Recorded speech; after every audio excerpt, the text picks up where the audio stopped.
Hello, नमस्कार साथियों, स्वागत है आप सभी का। दोस्तों, हम क्लास ले रहे थे पशु परिचर भर्ती परीक्षा 2024 पार्ट बी की। ये अपनी 16वीं क्लास है, ठीक है। बहुत ही अच्छी और इम्पोर्टेंट, ठीक है, जिसमें पिछले एग्ज़ाम्स में आए हुए क्वेश्चनों को हम यहाँ पर दोहराने वाले हैं, ठीक है। सवाल बहुत ही इम्पोर्टेंट और अच्छे अच्छे मतलब मिलने को आपको देखने को मिलेंगे, तो सभी एंड तक अच्छे से देखिएगा। शुरुआत करते हैं, ठीक है। पहला जो सवाल है वो आपकी स्क्रीन पर बहुत ही अच्छा और इम्पोर्टेंट देख लीजिए। गाय की नस्ल जिसमें सवाई चाल देखने को मिलती है, ठीक है। कौन सी जो गाय की नस्ल है उसमें सवाई चाल है जो हमें देखने को मिलती है? साहीवाल, थारपारकर, गिर या फिर कांकरेज, ठीक है। बहुत ही अच्छा और इम्पोर्टेंट क्वेश्चन है। गाय की नस्ल, वह गाय की नस्ल जिसमें सवाई चाल है जो देखने को मिलती है। तो दोस्तों, हमें जो सवाई चाल देखने को मिलती है तो वो मिलती है कांकरेज नस्ल की, ठीक। कांकरेज नस्ल की उसकी जो चाल होती हैं तो वो दोस्तों होती हैं सवाई, ठीक है। ऑप्शन नंबर डी अपना यहाँ पर करेक्ट आंसर हो जाता है। इसी प्रकार देखिए अगला 52 नंबर सवाल। स्वांप भैंसों की वाटर यानी पानी भैंसों में क्या अंतर है, ठीक है। स्वांप भैंसे और वाटर भैंसों में क्या अंतर होता है? शरीर के रंग का अंतर होता है, या फिर गुणसूत्रों की संख्या अलग होती है, या फिर सींग का आकार अलग होता है, या फिर वाटर भैंस जो पानी में रहती है, ठीक है। तो इसका जो एक तो होती है स्वांप भैंस और एक होती है वाटर भैंस, ठीक है।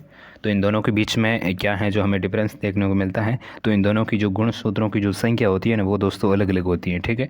तो ऑप्शन नंबर जो बी है वो अपना यहाँ पर करेक्ट आंसर हो जाता है, ठीक है। इसी प्रकार देखिए अगला सवाल नंबर 53, ठीक है। सवाल बहुत ही इंपॉर्टेंट और अच्छे अच्छे रहने वाले हैं। तो अगर आपने अभी तक हमारे चैनल को सब्सक्राइब नहीं किया है तो आप सब्सक्राइब कर सकते हो, ठीक है, बिल्कुल। नेक्स्ट देखिए, ट्विच किस जानवर को नियंत्रण करने के काम आती है, ठीक है। ट्विच किस जानवर को नियंत्रण करने के काम आती है? गाय, कुत्ता, बिल्ली या फिर घोड़ा, ठीक है। ठीक है, बिल्कुल। तो इसका करेक्ट आंसर हो जाएगा घोड़ा, ठीक है। ट्विच जो भी घोड़े को नियंत्रण करने में काम आती है, ठीक है, उसको कंट्रोल करने में, ठीक है। नेक्स्ट देखिए, रिफ्यूज़ रिफ्यूज मेथड, ठीक है। रिफ्यूज मेथड है यह एक घोड़े को नीचे गिराने की विधि है, या फिर बकरी को नियंत्रण करने की विधि है, या फिर गाय को नीचे गिराने की विधि है, या फिर भेड़ को नियंत्रित करने की विधि है, ठीक है। रिफ्यूज मेथड ये दोस्तों क्या है, ठीक है। तो रिफ्यूज मेथड दोस्तों तो ये है गाय को नीचे गिराने की विधि है, ठीक है। ऑप्शन नंबर डी अपना यहाँ सी इसका करेक्ट आंसर हो जाता है, ठीक है। गाय को नीचे गिराने की विधि को हम क्या कहेंगे? बिल्कुल रिफ्यूज मेथड कहेंगे, ठीक है, या फिर डिफ्यूज़ विधि, ठीक है। ऑप्शन नंबर इसका अपना सी है जो राइट आंसर हो जाता है, ठीक है। नेक्स्ट देखिए,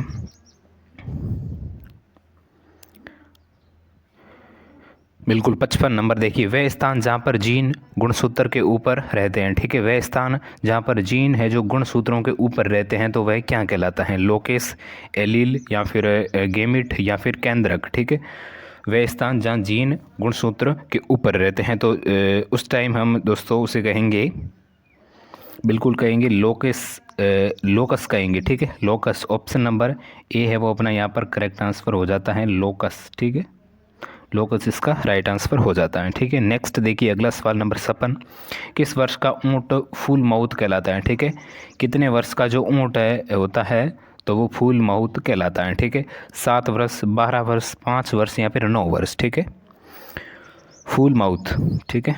कितने वर्ष का ऊँट हो जाता है तो उसे फुल माउथ कहा जाता है, ठीक है। तो इसका करेक्ट आंसर हो जाएगा 7 साल, ठीक है। 7 साल का ऊँट होने पर, 7 साल का ऊँट होता है तो तब उसे हम कहेंगे फुल माउथ, ठीक है। नेक्स्ट देखिए, बिल्कुल 57 नंबर देखिए, गोदन द्वारा चिन्हित करने के लिए पशु का कौन सा अंग काम में लिया जाता है, ठीक है। गोदना या फिर जो गोदन द्वारा चिन्हित करने के लिए पशु का कौन सा अंग है वो काम में लिया जाता है? कान, नाक, गर्दन या फिर पिछला पैर। बिल्कुल बहुत ही अच्छा और इम्पोर्टेंट सवाल है, तो साथ में आप कमेंट में भी इसका आंसर बता सकते हो, ठीक है। बिल्कुल, गोदन द्वारा चिन्हित करने के लिए पशु का कौन सा अंग है जो काम में लिया जाता है, ठीक है। तो दोस्तों इसका जो राइट आंसर होगा तो वो होगा ऑप्शन नंबर ए, कान, ठीक है। बिल्कुल कान अपना यहाँ पर राइट आंसर हो जाता है, ठीक है। नेक्स्ट देखिए 58 नंबर, गायों के लिए आवास बनाते समय एक गाय को आवास हेतु कितनी ज़मीन की ज़रूरत होती है, ठीक है। गायों के लिए आवास बनाते समय एक गाय को आवास हेतु कितनी ज़मीन की ज़रूरत होती है, ठीक है। 58 नंबर क्वेश्चन है, तो जिसमें 40 से 60 स्क्वायर फीट, या फिर 20 से 30 स्क्वायर फीट, या फिर 100 से 120 स्क्वायर फीट, या फिर 80 से 90 स्क्वायर फीट, ठीक है। तो इसका करेक्ट आंसर हो जाएगा 20 से 30 स्क्वायर फीट, ठीक है। ऑप्शन नंबर जो बी है वो अपना यहाँ पर करेक्ट आंसर हो जाता है 20 से 30 फीट, ठीक है। बिल्कुल ऑप्शन नंबर अपना बी है जो राइट हो जाता है, ठीक है। 20 से 30 है जो स्क्वायर फीट वो गायों की आवास के लिए ये ज़मीन है जो इतनी ज़रूरत होती है, ठीक है। नेक्स्ट देखिए अगला सवाल नंबर 59, ठीक है। इसमें देखिए गाय में नेजल ग्रुलोलोमा के उपचार में दी जाने वाले औषधि हैं, ठीक है। गाय के नेजल ग्रेनुलोमा के उपचार में दी जाने वाली कौन सी औषधि है, ठीक है।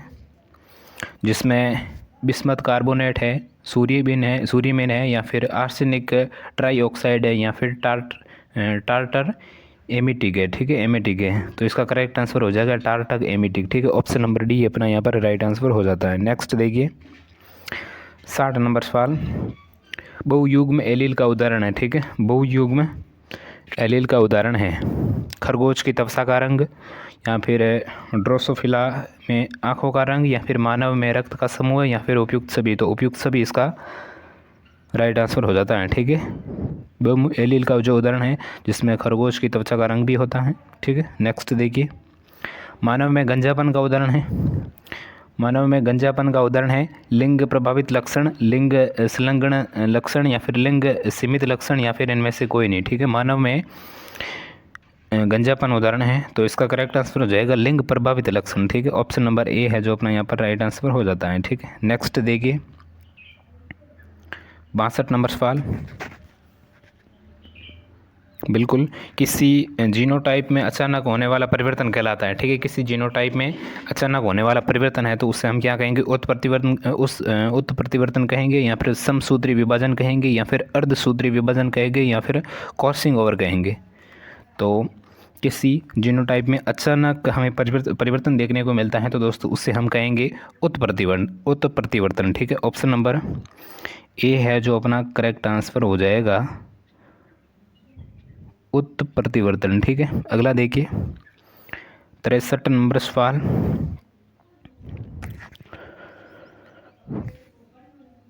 बिल्कुल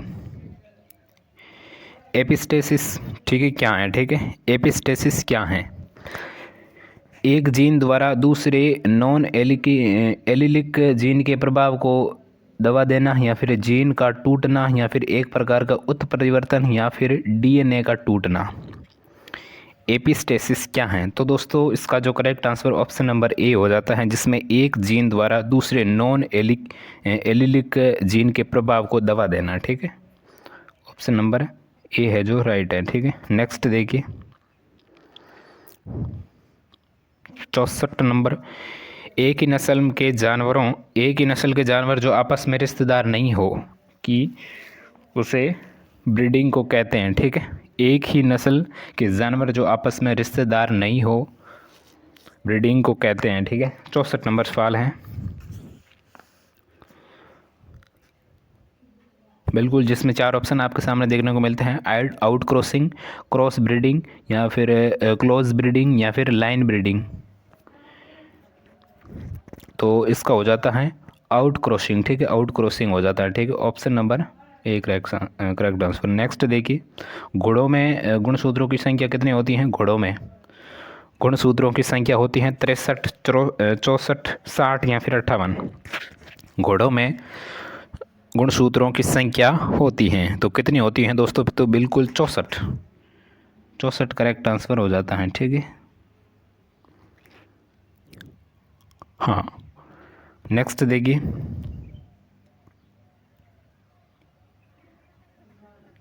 67 नंबर सवाल, प्रोजेनी टेस्टिंग है, ठीक है। प्रोजेनी टेस्टिंग है नरसांड के चयनित विधि है, गाय के चयन की विधि है, या फिर घोड़े के चयन की विधि है, या फिर निम्न में से कोई नहीं, ठीक है। प्रोजेनी टेस्टिंग, ठीक है। प्रोजेनी टेस्टिंग क्या है दोस्तों? तो ये नर सांड के चयन की विधि है, ठीक है। Option number A correct answer हो जाता है, नर सांड के चयन की विधि, तो उसे हम प्रोजेनी टेस्टिंग कहेंगे, ठीक है। नेक्स्ट देखिए, ग्राम आधार योजना की शुरुआत कब हुई? बहुत ही अच्छा सवाल है, ठीक है। ग्राम आधार योजना की शुरुआत कब हुई? प्रथम पंचवर्षीय योजना में, द्वितीय पंचवर्षीय योजना, चौथी पंचवर्षीय योजना या फिर पांचवी पंचवर्षीय योजना, ठीक है। ग्राम आधार योजना की शुरुआत कब हुई थी दोस्तों? कब हुई थी? प्रथम पंचवर्षीय योजना में, ठीक है। Option number A correct answer हो जाता है, ठीक है। नेक्स्ट देखिए, किस जानवर में सीमन की मात्रा अधिक होती है? किस जानवर में सीमन की मात्रा अधिक होती है? सांड, घोड़ा, सूअर, भैंसा। किस जानवर में सीमन की मात्रा है दोस्तों अधिक होती है? ठीक है, तो सूअर में, सूअर में दोस्तों सीमन की मात्रा है वो सर्वाधिक होती है, ठीक है। नेक्स्ट देखिए, बिल्कुल 69 नंबर सवाल, एलन एलन यहाँ पर 2 होना चाहिए, ठीक है। Ln2 तरल नाइट्रोजन का तापक्रम होता है, ठीक है। तरल लिक्विड नाइट्रोजन का तापक्रम होता है -196 degree Celsius, 173 degree Celsius, 190 degree Celsius या फिर -183 डिग्री सेल्सियस, ठीक है। सब माइनस में है। Ln2 का तापक्रम होता है दोस्तों, तो बताइए कमेंट बॉक्स में जल्दी से। बिल्कुल बिल्कुल option number A correct answer होता है -196, ठीक है। -196 डिग्री सेल्सियस, ठीक है। N2 का, Ln2 का, ठीक है, लिक्विड नाइट्रोजन। नेक्स्ट देखिए, घोड़ी ब्याने की प्रक्रिया को कहते हैं, घोड़ी ब्याने की प्रक्रिया को कहते हैं काविंग, फॉलिंग, किडिंग या फिर लेविंग। घोड़ी ब्याने की प्रक्रिया को कहते हैं, तो क्या कहेंगे दोस्तों? उससे कहेंगे फॉलिंग, ठीक है। फॉलिंग कहा जाता है, घोड़ी ब्याने की प्रक्रिया को फॉलिंग कहा जाता है, ठीक है। नेक्स्ट देखिए, किस जानवर का अंडाशय बादाम के आकार का होता है? किस जानवर का जो अंडाशय है वह दोस्तों बादाम के आकार का होता है? घोड़ी, गाय, बकरी या फिर भेड़। तो बिल्कुल भेड़ का जो दोस्तों अंडाशय होता है वो बादाम के आकार का होता है। नेक्स्ट देखिए, भैंस में मध चक्र की लंबाई होती है, ठीक है। भैंस में मध चक्र की लंबाई होती है, इसका आंसर आप बताइएगा जल्दी से कमेंट बॉक्स में। भैंस में मध चक्र की जो लंबाई कितनी होती है? 21 दिन, 18 दिन, 15 दिन या फिर 25 दिन। तो जल्दी से बताइए अपना कमेंट बॉक्स में आंसर। 72 का, ठीक है, 72 का बताइए कमेंट बॉक्स में। भैंस में मध चक्र की लंबाई कितनी होती है दोस्तों? 21 दिन, 18 दिन, 15 दिन या फिर 25 दिन। तो बिल्कुल जो भी 21 दिन बता रहे हैं उन सभी का राइट आंसर है ऑप्शन नंबर ए, ठीक है। ऑप्शन नंबर ए 21 दिन, ठीक है। नेक्स्ट देखिए, घोड़ी का गर्भकाल होता है दोस्तों, घोड़ी का गर्भकाल, बिल्कुल घोड़ी का गर्भकाल होता है 9 माह 9 दिन, 11 माह 11 दिन, 5 माह 5 दिन या फिर 10 माह 10 दिन। घोड़ी का गर्भकाल कितना होता है दोस्तों? तो बताइए जल्दी से, घोड़ी का गर्भकाल, ठीक है। तो बिल्कुल घोड़ी का गर्भकाल होता है बिल्कुल 11 माह 11 दिन, ठीक है। 11 माह 11 दिन ऑप्शन नंबर बी है जो अपना यहाँ पर करेक्ट आंसर हो जाता है, ठीक है। 11 माह 11 दिन, ठीक है। नेक्स्ट देखिए, किस बीमारी में गाय का गर्भपात 2 से 4 माह में हो जाता है, ठीक है। किस बीमारी में गाय का जो गर्भपात है वो 2 से 4 माह में हो जाता है? तो 4 बीमारी आपके सामने हैं, ठीक है। ट्राइगोमोनियासिस या ब्रुसेलोसिस या फिर विब्रियोसिस या फिर लेप्टोस्पाइरोसिस, ठीक है। बिल्कुल किस बीमारी में गाय का गर्भपात है वो 2 से 4 माह में हो जाता है, ठीक है। तो इसका राइट आंसर हो जाएगा ट्राइकोमोनियोसिस, ठीक है। Trichomoniasis option number A correct answer हो जाता है, ठीक है। नेक्स्ट देखिए, उपचार पर्ची में एंटीसिप्स, ठीक है, एसी का अर्थ क्या होता है? ठीक है, एसी इसका अर्थ क्या होता है? उपचार पर्ची में एंटीसिप्स, जिसका अर्थ क्या होता है? भोजन के बाद, भोजन के मध्य, भोजन के पहले या फिर भोजन के साथ, ठीक है। एंटीसिप्स जो A.C. होता है लिख के, ठीक है, सामान्यतः उपचार पर्ची में, ठीक है। तो बिल्कुल इसका जो करेक्ट आंसर होगा तो वो होगा भोजन के पहले, ठीक है, भोजन के पहले इसका मतलब होता है, ठीक है। नेक्स्ट देखिए, साइनाइड विषाक्तता की प्रतिऔषधि है, ठीक है। साइनाइड विषाक्तता की प्रतिऔषधि है sodium chloride plus sodium carbonate, sodium thiosulphate plus sodium nitrite, या फिर sodium nitrate plus sodium carbonate, या फिर ऑप्शन डी में है sodium citrate plus sodium thiosulphate, ठीक है। तो क्या होगा इसका आंसर? साइनाइड विषाक्तता की प्रतिऔषधि है, तो इसका आंसर हो जाएगा दोस्तों option number B, sodium thiosulphate plus sodium nitrite, ठीक है।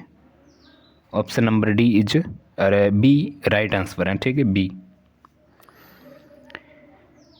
नेक्स्ट देखिए 77 नंबर, थैलेरिया रोग के उपचार हेतु इंजेक्शन ब्यूटालेक्स की मात्रा एवं प्रयोग विधि क्या है, ठीक है। थैलेरिया रोग के उपचार हेतु इंजेक्शन जिसमें ब्यूटालेक्स की मात्रा और प्रयोग विधि, जिसमें 1 ml पर केजी बाइट वेट 5% सॉल्यूशन, या फिर 1 ml पर केजी बाइट वेट 10% सॉल्यूशन, या फिर 1 ml प्रति 10 kg बाइट वेट 10% सॉल्यूशन, या फिर 1 ml पर 2 kg बाइट वेट 5% सॉल्यूशन, ठीक है। तो थाइलेरिया रोग के उपचार हेतु इंजेक्शन ब्यूटालेक्स की मात्रा एवं प्रयोग विधि क्या है? तो दोस्तों क्या होगा इसका correct answer? Option number D right answer हो जाता है, 1 ml पर 2 kg बाइट वेट 5% सॉल्यूशन, ठीक है, IM। नेक्स्ट देखिए, एक टेबल स्पून फूल समतुल्य है, ठीक है। एक टेबल स्पून फूल समतुल्य है 20 मिली, 10 मिली, 30 मिली या फिर 40 मिली। तो इसका राइट आंसर हो जाता है 20 मिली, ठीक है। नेक्स्ट देखिए, कुत्ते में इंटरवेंशंस इंजेक्शन लगाने का मूल स्थान होता है। 4 ऑप्शन आपके सामने देखने को मिलते हैं, जुगुलर वेल, या फिर एंटीरियर वेना केवा, या फिर विंग वैन, या फिर सेफेनस वैन, ठीक है। तो करेक्ट आंसर है ऑप्शन नंबर डी, सेफेनर वैन, ठीक है, इंजेक्शन। नेक्स्ट देखिए 80 नंबर, आज का अपना अंतिम सवाल है 80, ठीक है। मुलायम अर्ध ठोस विधि जो वसा, तेल, पैराफिन में तैयार की जाती है एवं बाहरी उपयोग के लिए होती है, तो वो लिनीमेट, या फिर आइटमेट, या फिर लोशन, या फिर स्प्रिट। बिल्कुल, तो इसका राइट आंसर हो जाएगा आइटमेट, ठीक है। ऑप्शन नंबर बी इसका राइट आंसर है, ठीक है। तो यह थी आज की अपनी क्लास, बहुत ही अच्छी और इम्पोर्टेंट, जिसमें थे 30 क्वेश्चन, ठीक है, जो भी बहुत ही अच्छे और इम्पोर्टेंट थे, ठीक है। तो अगर आप चैनल पे नए हो, अभी तक सब्सक्राइब नहीं किया है, तो आप सब्सक्राइब कर सकते हो, ठीक है, क्योंकि रेगुलर क्लास है वो आपको देखने को मिलेगी, ठीक है। तो मिलते हैं नेक्स्ट क्लास में, ठीक है।